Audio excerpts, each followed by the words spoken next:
Leaving the Netherlands behind and starting my life as a digital nomad has been one of my best decisions yet. But let's be real, it's not always that smooth adventure that you hoped for. These last couple of months I've learned some valuable lessons that not only help me stay productive, but also let me enjoy this journey. So in today's video I will be sharing some of my 10 best tips for anyone becoming or being a digital nomad due to my own experience. And this video will also be packed with a lot of useful resources, so you will definitely want to stay until the end to know everything that's in offer for you. And with all being said, let's jump right in and start with number 1.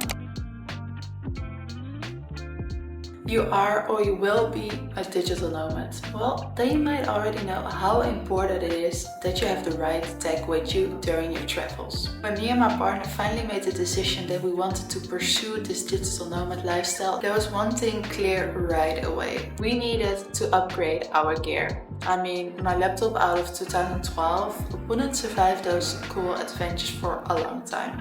I think so. When shopping for gear, we really focus on, okay, what do we need for our work and which products do we find comfortable and are suiting our wishes. This is something you really want to take your time for, as most of the tech products also cost quite a bit. So you want to be sure that you are choosing the right product for you. I mean, most of my work is done or before a camera or behind the laptop, so I knew that I needed a good and great laptop. But it can really range from everything from, for example, the good laptop to noise cancelling headphones for when you're working in a cafe or maybe on the airplane.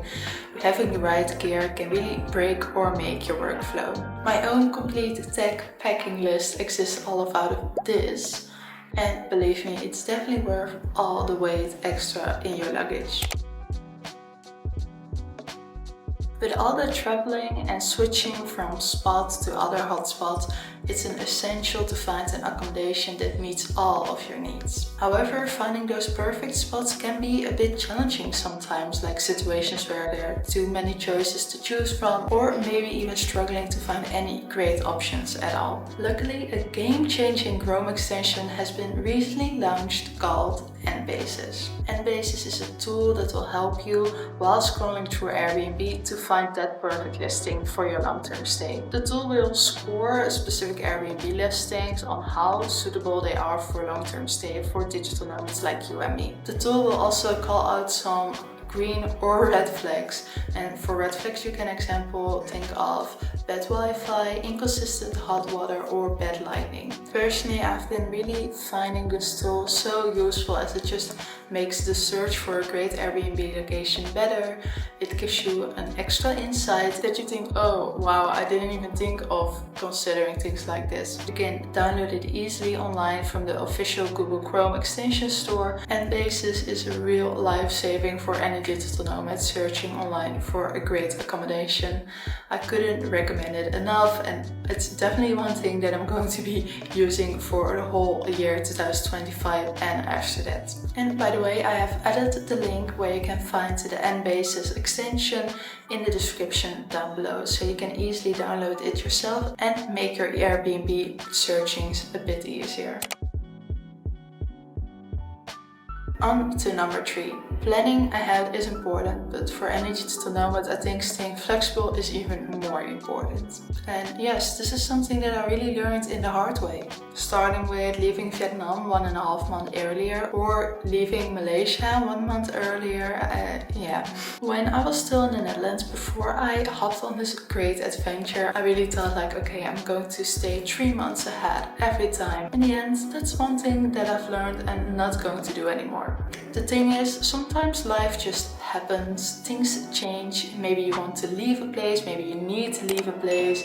It can be literally everything, and if you have then booked everything 3 months or maybe even longer ahead, yeah, that's going to be a problem. So personally, we now book our new accommodation and tickets around 2 to 3 weeks before we're leaving our current location. And with that time frame, it really allows us to make a decision on a shorter period of time. So that's definitely something that you want to decide for yourself, if you want to arrange everything way before, or if you also want to have a bit of an adventure and be a bit daring and just wait a bit later. Staying productive while constantly moving around and not having a home base like an office where you're working from can be a bit overwhelming sometimes. However, building systems for productivity is the one thing that will help you with that. So one of the biggest challenges of living this lifestyle is staying connected with already existent friends and family, of course. I mean, you might be on the other side of the world or maybe close by, but you are living a completely different life than others. I make it a priority to schedule regular calls in my agenda, and I know that doesn't sound so fancy, but it really does work.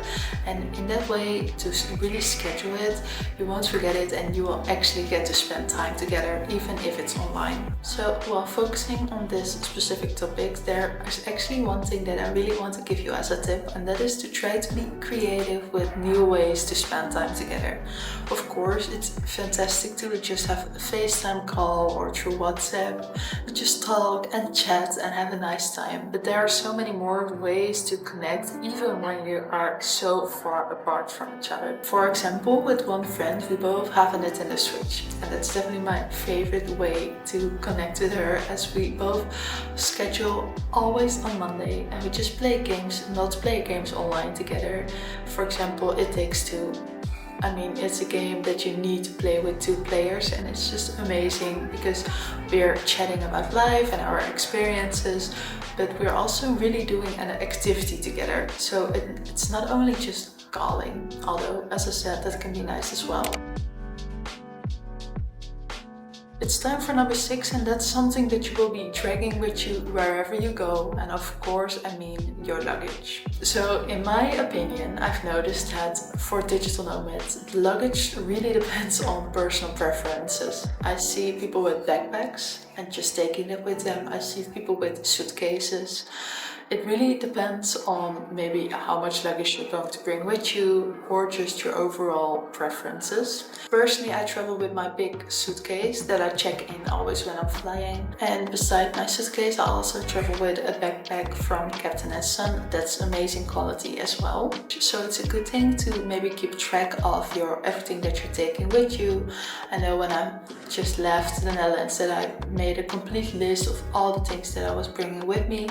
And that list I will also leave a link down below so you can download it for yourself as well if you want to have a bit of an example list with maybe some inspiration for you. So personally, in my suitcase there's going quite a bit of space to my camera gear or the drone, for example, but I just really focus on, okay, which stuff do I really need, what can I skip. Keeping things out that you don't really need or want is a super easy way to clear up some space in your luggage. And of course, let's not forget everything that's not of a personal value.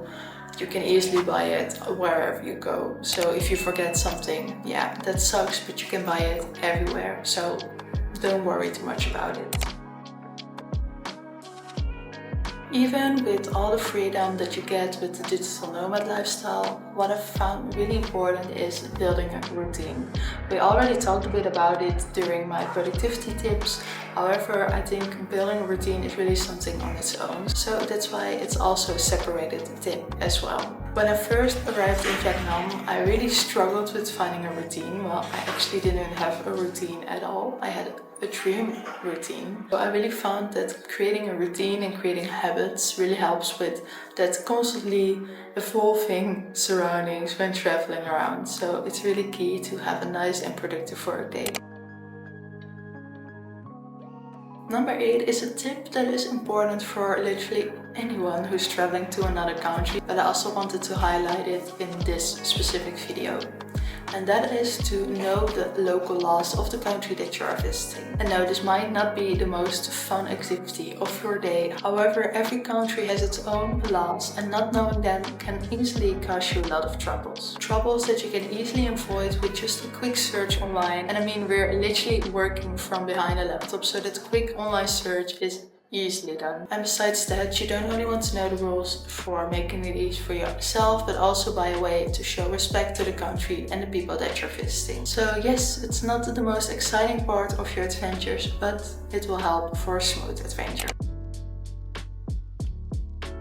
Number 9 is an easy and quick tip in this list, and that is some extra additional apps that really help me with my daily life here as a digital nomad.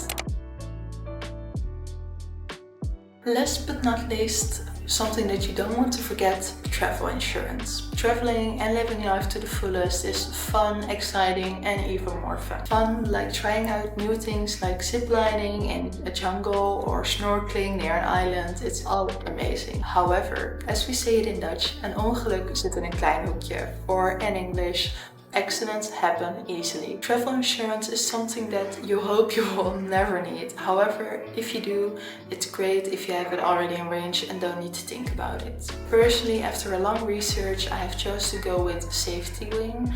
I've already arranged everything when I was still in the Netherlands, and personally I just really found that the system was really easy to navigate and the policy as well. Eventually it all comes down to finding a company and a policy that works for you and that includes everything that you might need in your daily life. In the end, if something happens, it will be worth every penny for the peace of mind. And of course, as said earlier in this video, I will leave a link to Safety Wing down below in the description, as well as the link for the Chrome extension and bases, of course. Being a digital nomad is incredible, but it comes with its own challenges. I hope these tips will help you navigate the digital nomad lifestyle and make life a bit easier overall. And by the way, if you're a digital nomad yourself, feel free to leave any of your own tips in the comments down below. That way we can all help each other. If you enjoyed this video or find it useful, then definitely consider to subscribe. There will be coming a lot more digital nomad related videos as well as travel stories. So thank you for watching. I hope to see you at the next one. Bye.